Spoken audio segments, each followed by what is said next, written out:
नमस्कार मित्रों, स्वागत है मेरे YouTube चैनल में। मैं आज आपको ये 4 लोग महाभारत युद्ध प्रत्यक्ष रूप से देख रहे थे लेकिन किसी भी प्रकार से शामिल नहीं थे।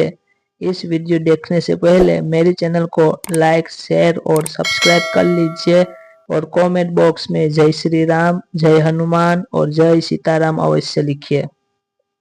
ये 4 लोग महाभारत युद्ध को प्रत्यक्ष देख रहे थे लेकिन ये नहीं थे किसी भी प्रकार से शामिल।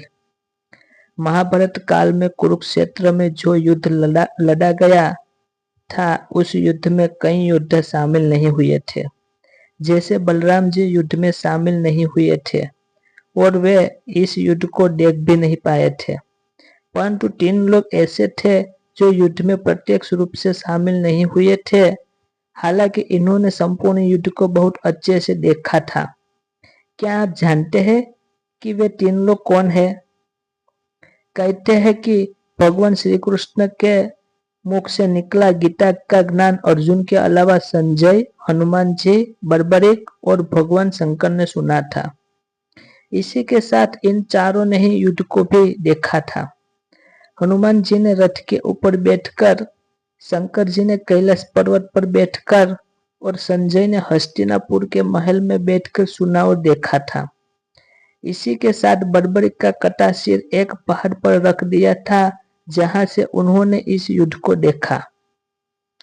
नंबर 1, संजय। संजय को दिव्य दृष्टि प्राप्त हुई थी, अतः वे युद्ध क्षेत्र का समस्त दृश्य महल में बैठे ही देख सकते थे। नेत्रहीन धृतराष्ट्र ने महाभारत युद्ध का प्रत्येक अंश उनकी वाणी से सुना। धृतराष्ट्र को युद्ध का संजीव वर्णन सुनाने के लिए एक ही व्यास मुनि ने संजय को दिव्य दृष्टि प्रदान की थी। संजय के पिता बुनकर थे, इसलिए उन्हें सूत पुत्र माना जाता था। उनके पिता का नाम गावल्यगण था। उन्होंने महर्षि वेदव्यास से दीक्षा लेकर ब्राह्मणत्व ग्रहण किया था, अर्थात वे सूत से ब्राह्मण बन गए थे। वेदादि विद्याओं का अध्ययन करके वे धृतराष्ट्र की राज्यसभा के सम्मानित मंत्री भी बन गए थे। नंबर 2, हनुमान जी। श्री कृष्ण के ही आदेश पर हनुमान जी कुरुक्षेत्र के युद्ध में सूक्ष्म रूप में उनके रथ पर सवार हो गए थे। यही कारण था कि पहले भीष्म और बाद में कर्ण के प्रहार से उनका रथ सुरक्षित रहा, अन्यथा कर्ण ने तो कभी का ही रथ को ध्वस्त कर दिया होता। रथ पर बैठकर हनुमान जी न केवल गीता सुनी बल्कि उन्होंने युद्ध को भी देखा। नंबर 3, बर्बरीक। भीम के पौत्र और घटोत्कच का पुत्र बर्बरीक इतना शक्तिशाली था कि वह अपने 3 तीर से ही महाभारत का युद्ध जीत लेता। यह देखकर श्री कृष्ण ने ब्राह्मण बनकर उससे दानवीर बर्बरीक से उसका शीश मांग लिया। बर्बरीक द्वारा अपने पितामह पांडवों की विजय हेतु स्वेच्छा के साथ शीशदान कर दिया गया। बर्बरीक के इस बलिदान को देखकर दान के पश्चात श्री कृष्ण ने बर्बरीक को कलयुग में स्वयं के नाम से पूजित होने का वर दिया।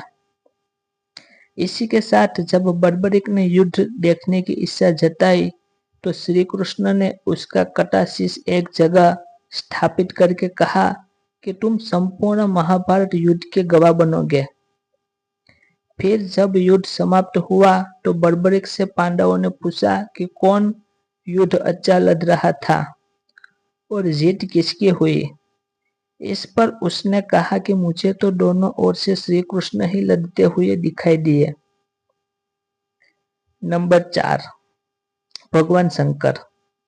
माता पार्वती के साथ कैलाश पर्वत पर बैठे भगवान शंकर ने भी इस युद्ध को लाइव देखा था। इसकी जैसे मेरी नेक्स्ट रसप्रद वीडियो देखने के लिए मेरे चैनल को लाइक, शेयर और सब्सक्राइब कर लीजिए और कमेंट बॉक्स में जय श्री राम अवश्य लिखिए।